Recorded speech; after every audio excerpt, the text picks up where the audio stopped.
Now we can take a closer look at the properties of the simulation. We will consider the properties that most of all have to do with our simulation. First of all, select the liquid source object. Here we can define how the flow has to be generated in the Flow Behavior tab. The first option is geometry. This means that the total volume of the water is the same as the cube. For example, the water inside a glass, a lake, etc. And this is exactly what we want. Here you can see another example.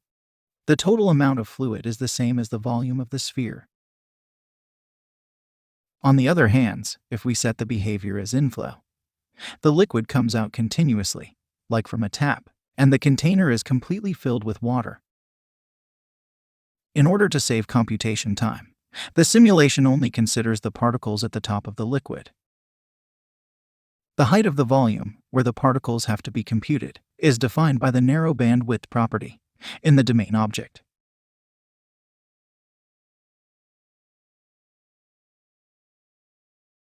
Here an example with a higher value of this property.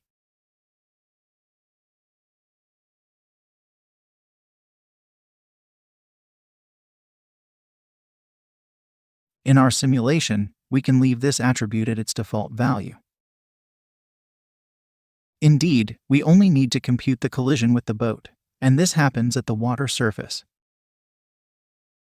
The sampling substeps property defines the quality of the flow computation. It is useful for fast-moving fluids, because Blender computes more sampling for each frame.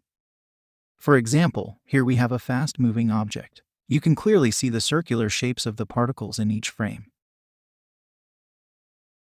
But if we increase the sampling substeps, the emission is smoother.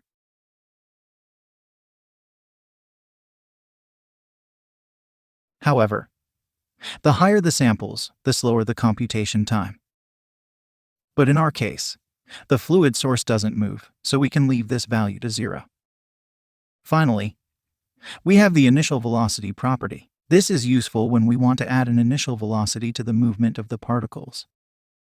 Let's consider the same example as before, but this time, activate the initial velocity option and leave the source value to 1.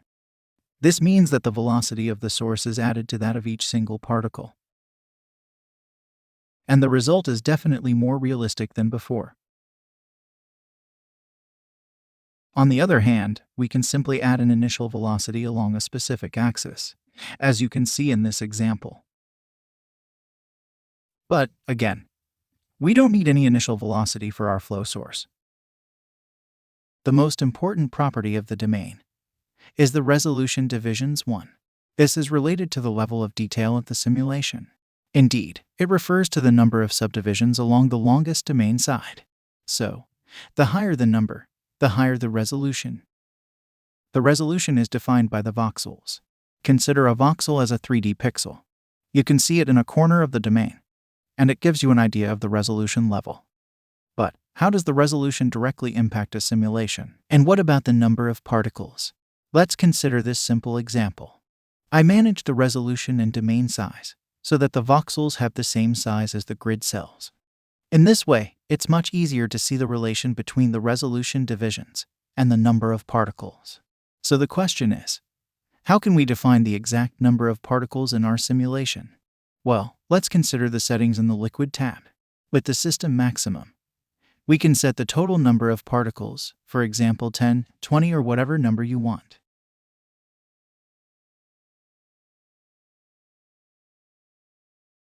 Okay, but I want to create a single particle for each voxel. In order to do that, let's set 0 in the maximum property. This means no limit for the total number of particles. But we can also set a maximum number of particles for each cell. So, let's type 1, both in the particles maximum and minimum. This basically means that we want only a single particle for each voxel. But if we zoom to a single cell, we have more than one particle. This because we also have to take into account the sampling value. Simply said, this controls how many particles have to be added to the simulation in order to replace the one that disappear. We'll see this later. For now, simply set this value to 1. And now, we finally have a single particle for each cell. We can see it even better by reducing the randomness value to 0. This means that each particle is perfectly aligned with the other's one.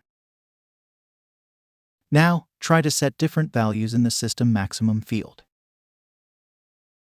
You have a single particle per cell, but also a defined number of total particles. We spent some time on this example in order to show how we can precisely set the number and the distribution of the particles. Generally, in a fluid simulation, we don't need to specify the exact number of particles. And, indeed, in outboat simulation, we can leave these properties to the default value. I only set the randomness value to something like 0.4 or 0.5. This will give a more random distribution to the particles. Now we have a clearer idea of the relation between the voxels and the particles. So, if we increase the resolution, we also increase the total number of particles in our simulation. And the higher the number of particles, the higher the detail of the fluid mesh, as we'll see later. Another parameter we have to consider is the particle radius. This may be a bit confusing. The particle radius is not related to the size of the particle we see in the viewport. This is simply how the particle system is displayed. A liquid simulation is basically a particle simulation. Indeed, if you click the Particle Properties tab, we have a particle system that represents the liquid simulation. We can also see the total number of particles. In the Viewport Display tab, we can set the size of the particles, but this only refers to the size in the viewport. When we have a lot of particles, we can decrease the size to have a better view of each particle.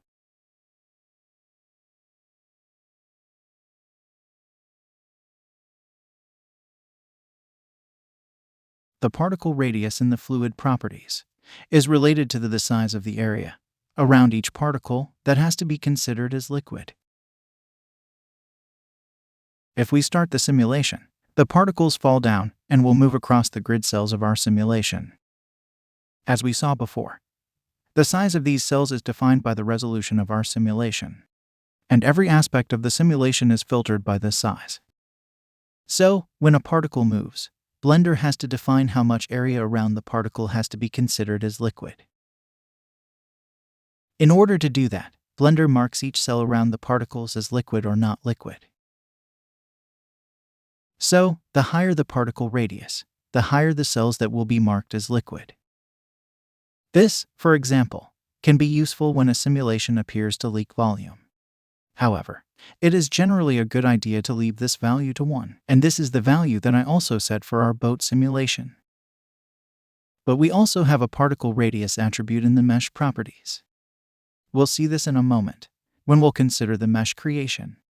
In relation to the fluid, we have to consider the last two properties, the simulation method and the fractional obstacles. The simulation method refers to the algorithm we want to use for the fluid simulation. Without entering in too much details about the algorithm itself, there are basically two methods we can use to simulate a fluid dynamic, the flip and the epic method. The flip one has a splashier behavior. We can see it in this example. The splashes go higher and the simulation has a turbulent behavior. In addition, we have lots of particles dispersed in the air. It can be useful for large-scale simulations. However, we can precisely adjust this behavior by setting a proper flip ratio value. Reducing this value, we get less chaotic splashes. This can be useful when we want to precisely define the amount of particles in the air. This is particularly useful in the case of small-scale simulations, for example in the scale of little tank, a glass of water, and so on. The other method is the epic one. It produces more stable simulations and a smaller number of splashes. However, in this case, we don't have an attribute to define the ratio or the number of splashes or vortices. It is internally defined by the algorithm itself.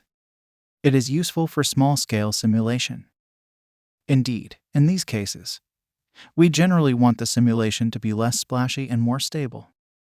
However, there is not a predefined scenario where to use these methods, and it mainly depends on the results we want to achieve. For example, Here we have 3 different types of small-scale simulations, and we always use the flip method.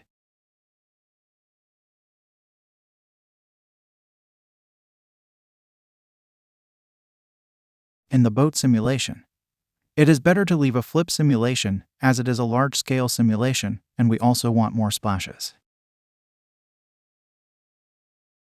The other property to consider is the fractional obstacles. This basically increases the resolution near the obstacles. We can better understand how it works, considering again the resolution of the simulation.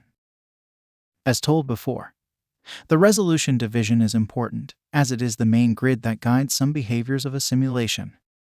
Let's consider this example, where we have a liquid that collides with an obstacle. In order to compute the shape of the obstacle and the contact area between the liquid and the plane, Blender refers to the cell's size. In this case, the grid division is about the size of the grid we see in the viewport. This means that, from the simulation point of view, the collision area is something like this. And, as you can see, the liquid does not flow smoothly. Even, it remains stuck in some places, as it has no way to flow down. We could mitigate this issue by increasing the global resolution, but this would increase a lot the rendering time. And it would also impact on the fluid resolution and other parameters. The best way to solve the issue is by activating the fractional obstacles property. This increases the resolution only at the obstacle boundary, something like this. In this way, the liquid can flow smoothly, as we can see in this example.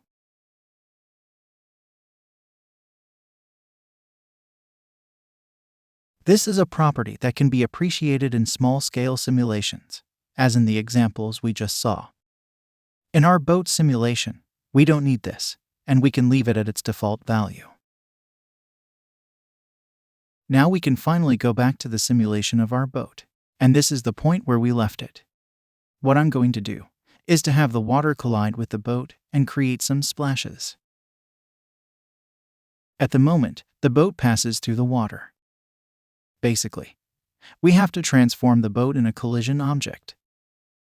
But before doing this, let's talk about the cache and the baking of the animation. If you open the Cache tab, you have the default caching option, namely the Replay 1. This means that the simulation is baked while you play the animation. And the cache data is stored in a folder that is automatically created. This is a temporary folder, and if you don't save the file, all the data will be deleted when you close the Blender file. As its first thing, create a proper cache folder in the same folder as your Blender file. Then we can choose from 2 methods, the modular and the all one. The all method means that all the components of the simulation are backed at the same time. The components of the simulation, as told at the beginning of the course, are the fluid particles, the liquid mesh, and the spray and bubble particles. Currently, we only have the liquid particles, so it doesn't really matter the method we choose. However, it's a good idea to set the proper method that we'll use later, and this is the modular one. In this way, we can bake each component separately without having to do it all over again, if we want to change a parameter of a specific component. Then, we can set the starting and ending frame of the simulation. In my case, I set 150 as the ending frame. It can also be useful to check the is-resumable property. This means that we can stop the baking, have a look of the result of the simulation, and then decide whether to continue or stop. Now we can finally bake the single components, in our case only the liquid one, by pressing the Bake Data button in the fluid settings.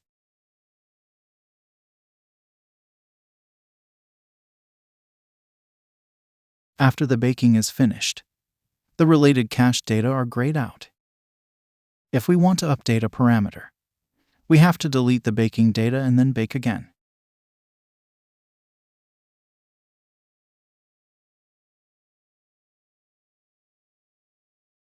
As told before, we can also stop and resume the baking process. This is particularly useful with complex simulations. In this way, we can see if the simulation is on the right track. In order to do that, simply press the S key. Then you can choose whether to stop or resume the baking process.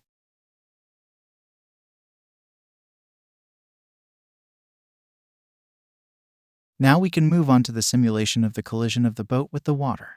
In order to do that, we have to add a collision object. Select the boat hull and click on the Physics Properties button. Here we should select the fluid property and the effector type. The effector is an important property in fluid and smoke simulations. It refers to an object that is used to collide or add some velocity to the simulation. We have two types of effectors: guide and collision. Here I created a scene to explain the difference between the effector types. The first ball is a collision effector, and the second a guide one. The collision object, as the name suggests, is like a rigid body object that can collide with each particle. It is like a real object that moves inside a liquid. In the second example, the ball doesn't hit the particles, but acts as a so-called guide. Basically, it adds some velocity to the particles in the same direction of its movement. It is useful when we want to guide the liquid flow along a specific direction. We'll see how to manage the effectors in the next lesson. Now we can go back to our simulation. In the Settings tab, select the collision option. That should be the default one. This, basically, adds a collision property to the boat. And now it can interact with the liquid particles as if it was a standard rigid body.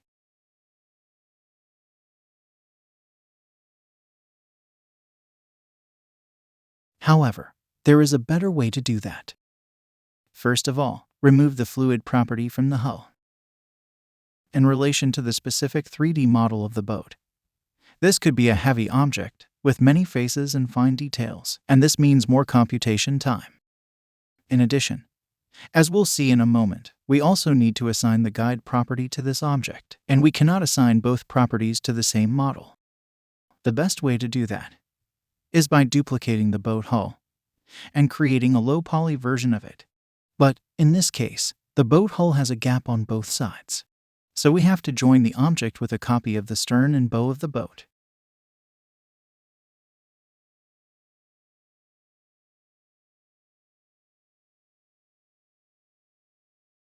Rename the model as collision object. Then, add a decimate modifier. And reduce the ratio until you get the lower face count that you can. In my case, I set a ratio of 0.1, reducing the faces from about 71,000 to about 700. We only need to keep the general shape of the boat. This, of course, depends on the specific model you chose. You can also apply the modifier. Then, remember to hide the render visibility of the object. Now we can do the same as before. Open the Physics Properties and assign a collision effector attribute. If you bake the simulation, the particles now have a slight movement along the direction of the boat, and this is due to the collision with the boat. However, the simulation is not as we want. The collision is too weak, and we have no splashes. The only way to achieve this would be to increase a lot the speed of the boat in order to have a more energetic collision. But, of course, we don't want the boat to race as a speedboat. And, if we take a look at the collision property of the hull, there is no way to increase the collision energy. So, we have to add another effector property, the guide one.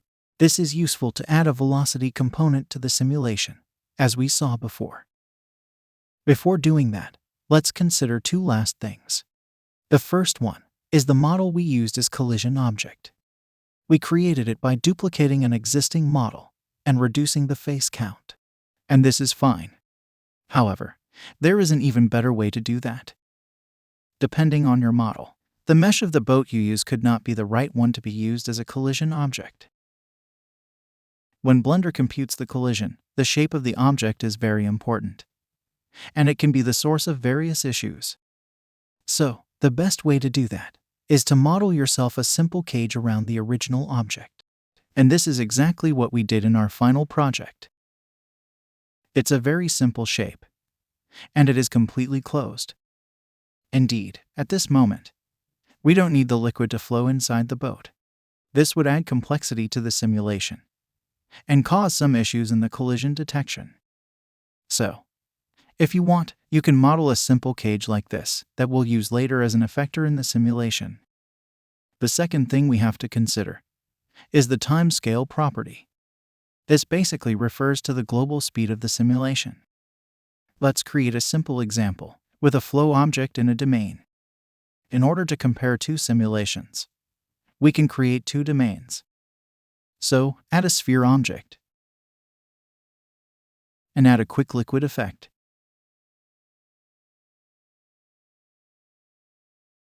Then, add another sphere and do the same.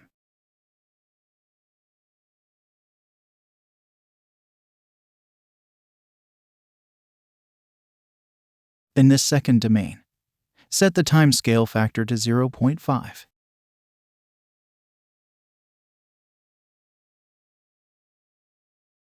The simulation is clearly slower. It is also interesting to note that we can animate the time scale factor. And this is great for slow motion animations. For example, in the first domain, add a new keyframe at frame 20.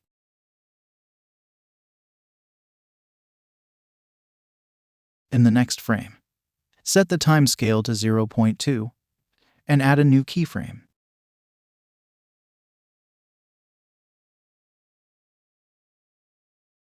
Then go to frame 80 and add another keyframe.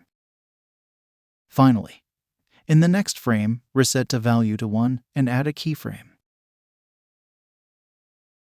Change the resolution to update the simulation and play the animation. This, of course, is a simple example, but can be useful for exciting slow-motion simulations. In our boat animation, I reduced the time scale to 0.7, and, in our opinion, this gives a more interesting result.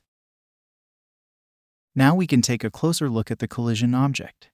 First of all, as told before, we created a simple cage around the boat and linked it to the empty of the animation.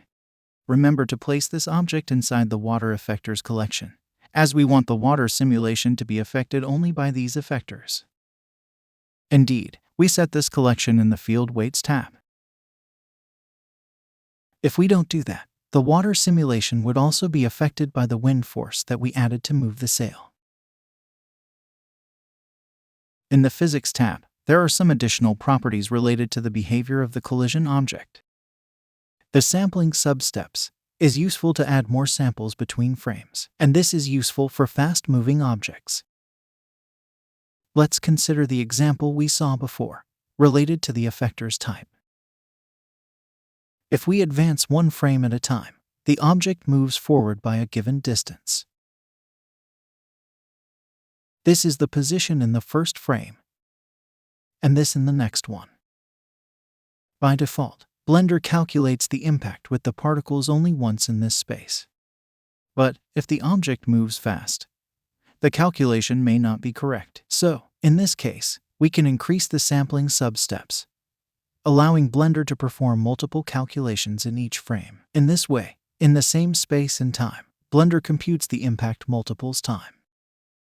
We have a similar concept of calculation steps in the domain object, and this is a property we didn't consider before. In the domain settings, we have a timesteps maximum and minimum attribute. It refers to the maximum and minimum number of calculation steps that we want to perform for each frame. In this case, it is related to the global number of calculation steps for all the flow objects and effectors inside the domain. If we increase these numbers, we are basically forcing Blender to add more calculation steps for each frame in relation to all the objects inside this domain. And this can lead to more accurate calculations, especially when we have complex simulations and fast-moving objects. So, in order to recap, we find the similar concept of samplings and calculation steps. in 3 different places, as we just saw, in the domain object, and this impacts all the objects and effectors inside the domain. We also have a sampling substeps property in the flow object, as we saw some lessons ago. And this is useful when we have to deal with fast-moving objects. Finally, there is a similar attribute in the effector, and this is related to the quality of the collision or guide simulation. Keep in mind that every time you increase the substeps property, you inevitably increase the computation time. So, it should be done only when you notice a strange or inaccurate behavior in the simulation. In our animation, the boat doesn't move fast, so we can leave these properties at their default value. Now we can test the simulation. In order to have a better view, let's hide all the objects except the cage and the domain. You can do that by selecting these objects and pressing Shift and H keys. Now, select the domain and set the cache type as replay. In this way, we can have a faster preview of the animation. As we already saw before, the collision is not very energetic. But we'll consider this later. Now it's time to create the real mesh of the water. In order to have a more realistic view of the simulation and the impact with the boat,